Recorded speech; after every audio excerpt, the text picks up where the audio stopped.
లంబోదరాయ నమః. శ్రీ సీతా లక్ష్మణ భరత శత్రుఘ్న హనుమత్ సమేత శ్రీ రామచంద్ర పరబ్రహ్మణే నమః. జై హనుమాన్. తారాని ఆధ్యాత్మిక ఛానల్ ప్రేక్షకులందరికీ హనుమాన్ విజయోత్సవ శుభాకాంక్షలు. హనుమాన్ విజయోత్సవం సందర్భంగా హనుమంతుని విజయంలో గొప్ప విజయం అయిన హనుమంతుడు సముద్రాన్ని దాటడం అనే ఘట్టాన్ని మనం తెలుసుకుంటున్నాం. సీతాదేవిని రావణుడు అపహరించుకుపోయిన తర్వాత రాముడు హనుమంతుణ్ణి కలిసి సుగ్రీవునితో స్నేహం చేస్తాడు.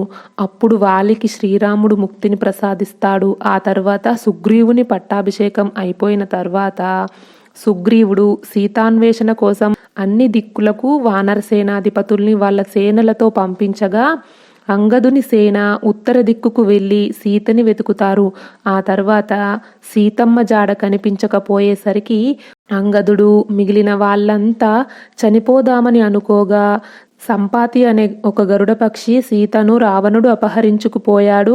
రావణుడి లంక సముద్రానికి 100 యోజనాల దూరంలో ఉంటుంది అని చెప్తుంది. అది విని వానరులంతా చనిపోదామనుకున్న కోరికను వదిలేసి సముద్ర తీరానికి సుగ్రీవుడు రామలక్ష్మణులు కూడా సీతాదేవి జాడ తెలిసిందని సముద్ర తీరానికి వస్తారు. అప్పుడు జాంబవంతుడు మిగిలిన వాళ్ళంతా తమ తమ బలాలను ప్రకటించుకోగా హనుమంతుడు ఏమీ చెప్పుకోలేదు. అప్పుడు జాంబవంతుడు హనుమంతుని వృత్తాంతం తెలిపి సముద్రం దాటగల శక్తి నీకే ఉన్నది అన్నాడు.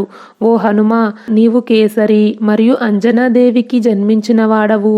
వాయుదేవుని వరము వలన అవతరించిన వాడవు. నీకు వాయువు అంత బలము ఉన్నది.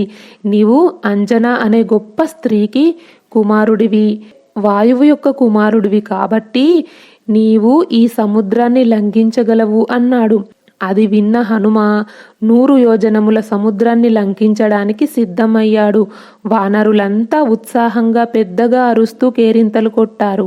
అప్పుడు వానరులతో హనుమంతుడు, నేను భూమిపై కాలు మోపి లంఘించడం వల్ల భూమి తట్టుకోలేదు అని ఎంతో ఎత్తైన మహేంద్ర పర్వతం యొక్క శిఖరములపై కాలు మోపి అక్కడి నుండి లంకకు చేరెదను అని మహేంద్రగిరిపై కాలు మోపగానే అక్కడ పక్షులు మృగాలు ఊగిపోయాయి.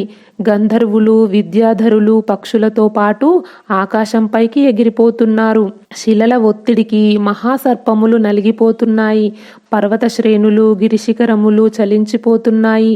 మహాసర్పములు పుట్టలో నుంచి బయటకు వచ్చి బుసలు కొడుతున్నాయి. మునులు ఋషులు ఆ పర్వతం మీది నుండి వెళ్ళిపోయారు. అప్పుడు ఆ కీకారణ్యంలో ఎవరూ లేని ఒంటరివాడు అయ్యాడు.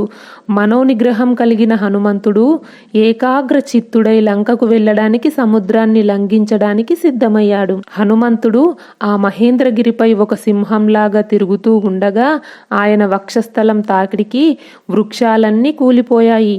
మహేంద్రగిరి సహజంగా నీలము, ఎరుపు, పసుపు, ఆకుపచ్చ, తెలుపు, నలుపు ఇలా రంగురంగులుగా ఉంటుంది. అధిక సంఖ్యలో ఏనుగులు సంచరించే ఆ మహేంద్రగిరి శిఖరమునకు చేరి నిల్చున్న హనుమంతుడు మహాగజములాగా కనిపిస్తున్నాడు. అతడు సూర్యునికి, మహేంద్రుడికి, వాయుదేవునికి, బ్రహ్మదేవునికి మరియు ఇతర దేవతలందరికీ నమస్కరించి తన తండ్రి అయిన వాయుదేవునికి ప్రణమిల్లాడు. దక్షిణ దిశకు తిరిగి తన శరీరమును పెంచాడు. రామకార్యం కోసం వానర వీరులంతా చూస్తుండగా పున్నమి రోజు సముద్రుని పొంగులాగా తన శరీరాన్ని అమితంగా పెంచాడు. పైకి ఎగరటానికి తన కాళ్ళు చేతులను మహేంద్రగిరికి గట్టిగా అదిమాడు. అప్పుడు పండ్లు పూలు అన్నీ రాలిపోయాయి. పూలు రాలినప్పుడు పూల యొక్క సువాసన సుగంధభరితంగా వస్తుంది. పర్వత శిఖరాల నుంచి జలధారలు ప్రవహిస్తున్నాయి. గట్టిగా అదమడం వలన బంగారం, వెండి, కాటుక ధారలు పర్వతం యొక్క పగుళ్ల నుంచి ప్రవహించాయి. కొన్ని ప్రాణులు గగ్గోలు పెడుతూ పరిగెత్తుతూ ఉపవనాలకు వెళ్ళిపోయాయి. విషసర్పాలు బయటికి వచ్చి బుసలు కొడుతూ ఉంటే కొన్ని విషాన్ని హరించే ఔషధాలు కూడా వాటిని హరించలేకపోతున్నాయి. విషసర్పాల కాటుకు గండకీ శిలలు విషాగ్నికీలలకు మండి పేలిపోయాయి. విద్యాధరులు అమూల్యమైన భోజన పాత్రలను, బంగారు పాత్రలను, బంగారు కలశాలను, వారి అత్యంత విలువైన ఆయుధాలు, ఆహార పదార్థాలు, తీయని ఫలాలు భయంతో అక్కడే వదిలేసి వెళ్ళిపోయారు. విద్యాధరులు మహర్షులు ఆకాశంలో ఒక్కచోటే చేరారు.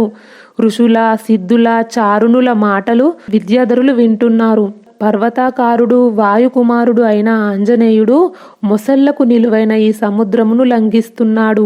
శ్రీరామ కార్యం కోసం సుగ్రీవుని ఆజ్ఞ మేరకు ఎవరికీ సాధ్యం కాని సముద్రం యొక్క అవతలి ఒడ్డుకు చేరాలనుకుంటున్నాడు అనే మాటలు విని విద్యాధరులు హనుమను అలాగే చూస్తున్నారు.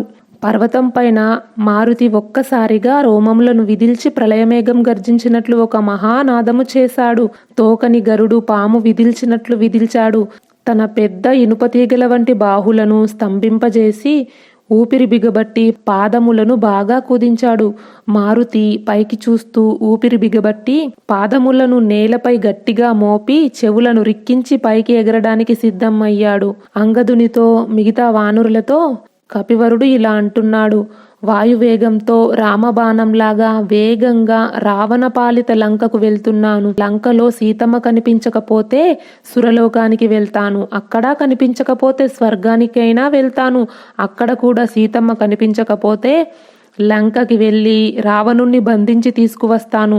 ఏది ఏమైనా సీతమ్మతోనే తిరిగి వస్తాను, లేకపోతే లంకని పెగిలించుకు తీసుకువస్తాను అని పలికి హనుమ ఒక్క ఉదుటున ఆకాశానికి ఎగిరాడు.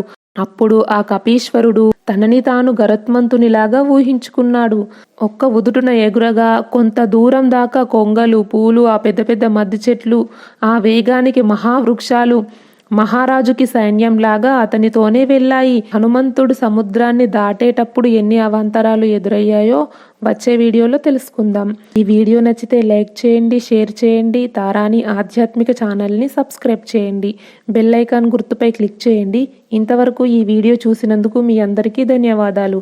లోకా సమస్త సుఖినో భవంతు. కృష్ణార్పణం.